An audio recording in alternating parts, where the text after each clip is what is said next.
Hello friends, today we are going to demonstrate a delay generation circuit using 555 timer IC on Tinkercad. So here is a circuit where you are seeing that we are generating a pulse and one LED is placed there to show that, and that delay can be varied. You can vary that delay using a variable resistor, and for that we are using one potentiometer for that. So the circuit is simple and you can design your own delay generation circuit for your application. So let's get started. So first let's see the circuit diagram.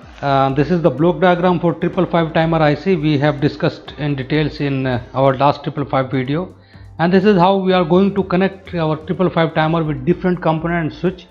And for demonstration we have connected one LED at the output so that we can check that how pulse is generated at the output of our 555 timer IC.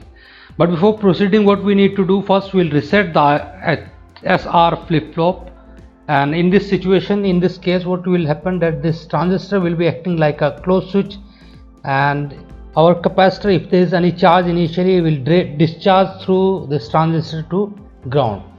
So this is how the this capacitor will be discharging through this path as shown in the video to ground.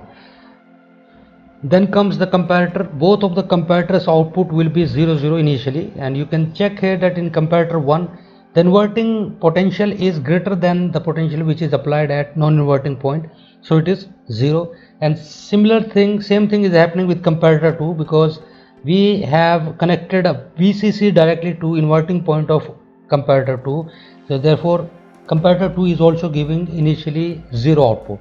So in this case SR flip-flop will give no change. You can check the truth table below.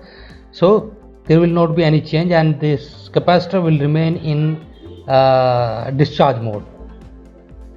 Once you will press this normally closed button which is connected to inverting point of comparator 2, you will see that the output of comparator 2 will change from 0 to 1, which will further change the output of SR flip-flop from 0 to 1, and this Q bar of that means it will automatically change to 0. In this situation, this transistor will be acting like an open switch. That means now our capacitor is disconnected from the ground, and through the path from VCC to 10 kilo ohm resistor, the capacitor will start charging.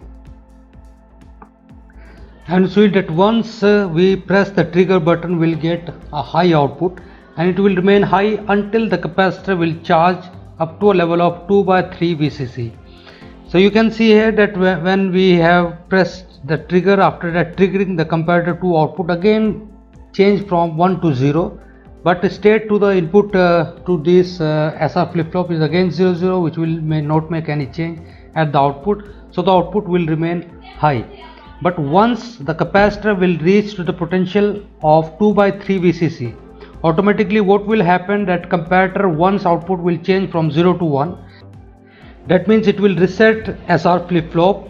If SR flip-flop is in reset state, output is in reset state, that means our transistor will be acting as a closed switch, and our capacitor will start discharging from that path to ground. And once the capacitor will reach to the point of to the potential of 2/3 VCC, our output will also go down from high state to low state. So this is how our time delay circuit is going to work. One more change will be there in the comparator 1, that once this capacitor will start discharging, automatically comparator 1 output will again change from 1 to 0. So this is how the circuit is going to work. With the help of this timing diagram also you will understand that how a trigger pulse is applied, and on response of trigger pulse how output is behaving with the charging and discharging of our capacitor. And we can also change the time delay if we change the value of capacitor, if we change the value of resistor. Finally we are going to implement it on Tinkercad. So this is the circuit, and these are the components we have used in Tinkercad to make our time delay circuit. So this is the beauty of Tinkercad, that without having any hardware component we can implement most of the project on Tinkercad. Finally we are here on simulation. So you can see here, if I press this button, a triggering pulse is applied and we are getting a output on this LED. So the delay, you can observe that whenever I am changing the value of this resistor, we are getting a variation in the delay at the output. So like this you can implement this circuit on 555 timer IC, taking all these components in reality. So if you don't have component, use Tinkercad and you can check the same circuit there on Tinkercad. So guys, thanks for watching. If you like this video, please subscribe the channel, and if you have any question, please write in comment section. Thank you.